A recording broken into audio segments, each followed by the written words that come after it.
Red Zone TV kwoli webale kubanga okyagoberera yonna gy'osinzira okubanga gy'otulabira kyokola kya mutawaana nnyo naddala gwe kyatambula naffe ku mukutu ogwa Red Zone TV wabula naawe atanaba kubanga osubscribinga nga bulijjo nnyongera okubanga nkujjukiza nti kkirira wansi awo olaba ekigambo subscribe kikwateko kwata kade aka notification obeere nga tomisinga nsonga yonna. Kakati amawulire ge nakuwadde olunaku lwajjo okuva sayidi ey'emukono n'ebyalo nabikusomedde njagala okutegeeza ebintu bino byawanvuye. Omuyimbi amanyiddwa nga Akon oluvannyuma lw'okuba nti yajja mu ggwanga erya Uganda omwaka gwali wa 2021 nga twakava mu kalulu n'asinkana abakulu mu gavumenti ne bamusuubiza okumuwa ettaka abeere ng'azimba ekibuga kye kye yatuuma Akon City kye yasuubiza mu ggwanga erya Ghana ekitabangayo kye yasuubiza amawanga amalala era nga tekibangayo tewali yadde ekyali kizimbiddwa. Kakati gavumenti mu kusuubiza okuwoono ettaka bamusuubiza omuwa 1 square mile nno sebe bannene biba byalo na byalo. Kakati ono bamusuubiza omuwa ettaka eryo mu ggwanga erya Uganda azimbeko ekibuga kye ekimanyiddwa nga Akon City. Olunaku lwajjo nakuwadde amawulire ago kakasa kubanga batambudde naffe ebyo wabitegedde. Kakati olunaku olwaliro bugenza okukya ku makya ng'era bwe nakugambye olunaku lwajjo nti abaseveya okuva mu kitongole ekya Uganda Land Commission bagenda kubanga bagenda emukono ku byalo ebyo bye nakusobedde babeere nga basaveeyinga ettaka nga bakuba ettaka eryo okulaba we ligenda okuyita. Naye ekyewuunyisa ettaka liri mu bantu bennyini era nga woobalaba babadde beekalakasa ennaku zino zonna. Kati njagala okutegeeza gwampuliriza ku mukuto gwa Red Zone TV olunaku olwaleero bamaze okuba nga beevaamu abantu bagambye tetugenda kukkiriza abantu abagenda okugobwa ku ttaka basoba mu mutwalo mulamba. Ekitongole kino ekya Uganda Land Commission bekyagala okubeera nga kiragira basende era nga bwekugambye nti olunaku olwaleero nga 12 ogw'omusanvu abaseveya babadde bagenze bintu zaba bayita baseveya babadde bagenze ku byalo ebyo babeere nga basenda oba nga basaveeyinga ettaka balage ebipimo nti ligenda kuba liyita wano ligenda kuba litwala ebyalo bino bwe biti ne bwe biti then oluvannyuma babeere nga ebyalo ebyo bisendebwa. Oluvannyuma lw'ebyalo okusendebwa owulire nga bakugamba nti kati buli we twayisizza mugenda kubeera nga muvaawo. Nina wano ekiwandiiko kyenjagala okuba nga nkusomera ekiraga ebivaayo wabula nga sinnakikuwa kkiriza nkujjukize ku Haji Abudu omusomi w'edduwa ono akutegeeza nti ebizibu byonna ebikuli obubi ensonga z'emirimu nga tegitambula bulungi nnyo ebyenfuna nga bidobonkanye ensonga zonna ebyamaka tebitambula bulungi abikwasaganyiza ddala bubaya sana nnyo. Bw'obanga oli bweru wa ggwanga nga toli mu Uganda tekikutiisa era osobola okuba nga ate omukoonako ku nnamba eyo gy'olaba 0752 47 1056 n'abeera nga ate ensonga zikwasaganyiza ddala bulungi nnyo. Kakati wulira emikutu egy'amawulire mingi givuddeyo nga giraga nti abantu abakunukiriza mu mutwalo baganye bakombye kwerima ne bagamba tetugenda kukikkiriza. Wuliriza ekiwandiiko kino. The planned boundary opening of disputed land in Mpunge sub-county Mukono district flopped on Thursday after angry residents turn up in big numbers and resisted the process.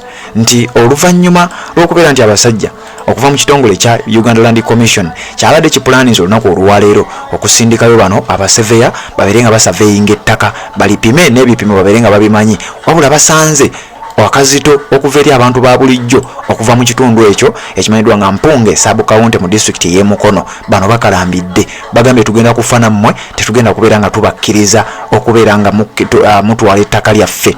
Ettaka eryogerwako the ownership of the piece of land measuring 645 acres is claimed by over 10,000 residents and the Uganda Land Commission. Bannange ebintu bino bizibu nti ettaka lino eryogerwako nagayo liri 1 square mile namba kigambibwa nti ze acres 645 era nga abantu abatudde ku ttaka lino bali omutwalo mulamba. You can imagine abantu omutwalo mulamba bebaagala oba ekitongole kya Uganda Land Commission gavumenti ngayita mu kitongole ekyo abantu beyagala okugoba ku ttaka bali abantu omutwalo mulamba babasengule baweewo omuyimbi Akon bano babeere nga beeyiiya bagende gye basobodde. Abamu badde mu bupangisa abamu banoonye ewalala gye bayinza okuba nga balaga mu district y'e Mukono sub-county bagiyita Mpunge.